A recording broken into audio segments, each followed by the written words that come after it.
Hello friends, welcome to my channel truth of share market. So अगर हम बात करें एचडीएफसी बैंक की Q4 के रिजल्ट की, ठीक है, एंड इसने क्या डिविडेंड दिया है और उसके बाद मार्केट किस तरह से रिएक्ट कर सकता है फॉर मंडे 17 अप्रैल, ठीक है, तो इन सब की बात करते हैं। First of all, HDFC bank ने डिविडेंड कंफर्म किया है फॉर 19 रुपीज़, ठीक है, पर इक्विटी शेयर। एंड इसकी रिकॉर्ड डेट जो है दैट इज़ 16 मई 2023, ठीक है, मार्च नहीं मई है, मई 16 को रिकॉर्ड डेट है, ठीक है। सो ये एजीएम बैंक की जो मीटिंग हुई थी उसमें अभी डिसीजन हुआ है ना। नेक्स्ट अगर हम बात करें, काम की बात करेंगे, फालतू नहीं। सो नेक्स्ट बात करें, कंपनी ने जो रिज़ल्ट अनाउंस किए हैं उसमें मेनली क्या है कि आपका टोटल इनकम कितनी है। तो टोटल इनकम, इन सब इनकम का सम यहाँ नीचे गिवन है, दैट इज़ 41,000 आपका। देखो क्या है ये, मार्च 22, दिसंबर 22 एंड मार्च 23, ठीक है। ये इस क्वार्टर का है अभी का रिजल्ट, ये Q3 का है, ठीक है। तो क्वार्टर एंड क्वार्टर हम इनको एनालाइज कर लेंगे एंड ये ईयर ऑन ईयर, ठीक है। सो अगर हम बात करें एनुअल इनकम, तो यहाँ आप देखेंगे मार्च 22 में लास्ट ईयर कितनी थी, 41। फिगर काफ़ी बड़े हैं तो मैं फर्स्ट 4 डिजिट की बात करता हूँ, ठीक है, ठीक है, ताकि इजी रहेगा। या फर्स्ट 3 डिजिट ये लेक्स में है तो हम अरब में बात कर लेंगे, ठीक है। तो 410 अरब, ठीक है।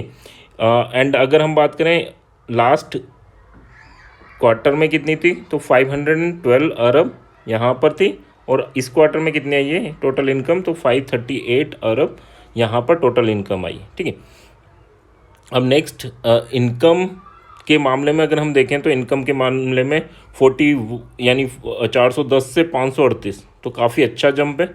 एंड अगर हम क्वार्टरली भी देखें तो 512 से 538, तो ये भी रीजनेबल जंप है इनकम के मामले में, है ना। बट यहीं ख़त्म नहीं हो जाता। नेक्स्ट अगर हम बात करें टोटल इनकम के बाद टोटल एक्सपेंसेस की बात करें, ठीक है, ये टोटल इनकम एंड उसके बाद टोटल एक्सपेंसेस। तो टोटल एक्सपेंसेस की बात करें तो लास्ट ईयर की बात करें तो 247 अरब आपके पास यहाँ पर निकल के आया था। लास्ट क्वार्टर में 321 और अभी 352। तो टोटल एक्सपेंसेस अगर हम देखें तो ये जंप कर रहा है, ये नेगेटिव न्यूज़ है ना। टोटल इनकम जंप की थी, पॉजिटिव था, बट टोटल एक्सपेंसेस जंप कर रहा है तो दैट इज़ नेगेटिव न्यूज़, ठीक है। एंड अगर हम बात करें ऑपरेटिंग प्रॉफिट बिफोर प्रोविजनिंग के पहले कितना ऑपरेटिंग प्रॉफिट है, तो लास्ट ईयर 163 था, लास्ट क्वार्टर में 190 था एंड अब 186 है। तो ईयर ऑन ईयर तो हम देखें तो जंप है यहाँ पे, ठीक है, ऑपरेटिंग प्रॉफिट में। बट क्वार्टर एंड क्वार्टर आपका जंप नहीं है, ये कम हो रहा है ना। तो क्वार्टर एंड क्वार्टर हमारा जो नेट ऑपरेटिंग प्रॉफिट है वो कम हो रहा है, तो ये एक नेगेटिव चीज़ है। ईयर ऑन ईयर ये जंप कर रहा है तो दैट्स ओके, ठीक है, उससे कोई बड़ा फर्क नहीं है, क्योंकि जो मेन अभी लास्ट क्वार्टर में क्या हुआ था उसके कंपेयर में ज़्यादा अच्छी स्टडी होती है ना। अगर लास्ट क्वार्टर के कंपेयर में जंप कर रहा है अच्छा खासा, तो उस हिसाब से प्राइसिंग हो जाती है एचडीएफसी बैंक के शेयर की, है ना। जैसे लास्ट क्वार्टर में जो भी रिजल्ट आया था उस हिसाब से प्राइसिंग हो गई, अब जो रिजल्ट आ रहा है उस हिसाब से फिर प्राइसिंग होगी, है ना। सो अगर हम बात करें प्रोविजनल, ये ऑपरेटिंग प्रॉफिट के बाद मेन जो चीज़ आती है दैट इज़ प्रोविज़न, ठीक है। प्रोविज़न की बात करें यानी प्रॉफिट के मामले में क्वार्टर एंड क्वार्टर नेगेटिव है and year on year positive है, ठीक है। बट अगर हम बात करें प्रोविज़न की, तो प्रोविज़न देखो यहाँ पर प्रोविज़न क्या था, बैंक ने जो उधारी दे रखी थी वो वापस नहीं ली, है ना। वापस नहीं आने की उम्मीद है, अब उम्मीद नहीं है यानी वो डूब सकती है, ठीक है। तो 331 करोड़ ऐसा फिगर था, 3,312 करोड़, ठीक है, ये इतना फिगर था जो लास्ट ईयर तक बैंक लेके चल रही थी कि ये डूब सकता है। लास्ट क्वार्टर में 2800 करीब था कि ये डूब सकता है, इस क्वार्टर में 2685, है ना। तो प्रोविज़न कम हुए हैं, ये पॉजिटिव न्यूज़ है ना। प्रोविज़न कम हुए हैं, ये पॉजिटिव न्यूज़ है। ये क्वार्टर एंड क्वार्टर नेगेटिव है और ईयर ऑन ईयर पॉजिटिव है, ठीक है। तो सेकंड चीज़, प्रोविज़न काफ़ी अच्छा इम्पैक्ट रखती है बैंक के रिजल्ट में, ठीक है। नेक्स्ट अगर हम बात करें इसके बाद क्या, तो नेक्स्ट आता है एनपीए, ठीक है।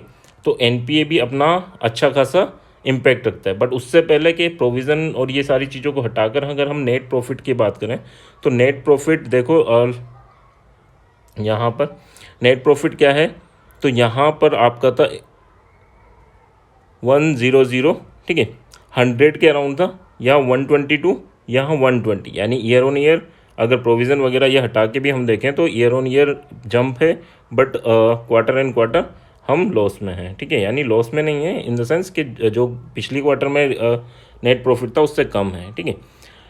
तो प्रोविज़न की बात होगी, नेट प्रॉफिट की बात होगी। नेक्स्ट अगर हम बात करेंगे so that is our NPA. तो एनपीए में ज़्यादा कुछ बात नहीं करनी है। एनपीए में हमें क्या बात करनी है कि नेट एनपीए जो है वो परसेंटेज वाइज, ये क्वांटिटी वाइज है, ठीक है, एंड ये परसेंटेज वाइज है आपका, percentage of gross NPA to gross advantage, ठीक है। तो यहाँ देखें तो यहाँ 1.17% था एंड यहाँ 1.23% था, यानी यहाँ बढ़ गया था और यहाँ इस बार फिर कम हो गया है। सो that is also positive news for us, ठीक है। सो एनपीए कम हुए हैं, प्रोविज़न कम हुए हैं, प्रॉफिट ईयर ऑन ईयर अच्छा है, and last profit quarter end quarter ख़राब है, ठीक है। सो ये तीनों चीज़ें हैं जिसके बेस पे कल इन्वेस्टर्स अपना जो भी उन्हें बाय करना है, सेल करना है, इन सब चीज़ों पे लेके चलेंगे। छोटे मोटे इन्वेस्टर क्या करेंगे उस पर मैटर नहीं करता, बड़े इन्वेस्टर अगर उनसे निकल रहे हैं तो वो मैटर करता है ना। तो ये चीज़ें आपको लेके चलनी है। एक और चीज़ यहाँ पे आप चाहो तो समझ सकते हो कि अर्निंग पर शेयर, ठीक है। उससे पहले earning per share no doubt जब quarter end quarter earning per share क्या होगा, कम ही होगा, ठीक है, एंड ईयर ऑन ईयर बढ़ेगा क्योंकि प्रॉफिट बढ़ रहा है, क्वार्टर एंड क्वार्टर कम हो रहा है तो ये भी कम होगा। नेक्स्ट अगर हम बात करें, नेक्स्ट क्या बात करनी है, नेक्स्ट अगर हम बात करें कि यार अब मार्केट में क्या हो सकता है, तो मार्केट में देखो पहले ये सिनेरियो समझ लो कि एचडीएफसी बैंक अपने लो से, अपने काफ़ी यानी 1558 से एक रैली दी है इसने रिजल्ट के होप में, और ये रैली इसके लाइफ टाइम हाई के क्लोज है ना, ठीक है, 1725 अराउंड इसका हाई है, ठीक है। तो वहाँ क्लोज है और यहाँ रिसेंट अगर हाई से देखें तो उसके तो अराउंड आ ही चुका है ना।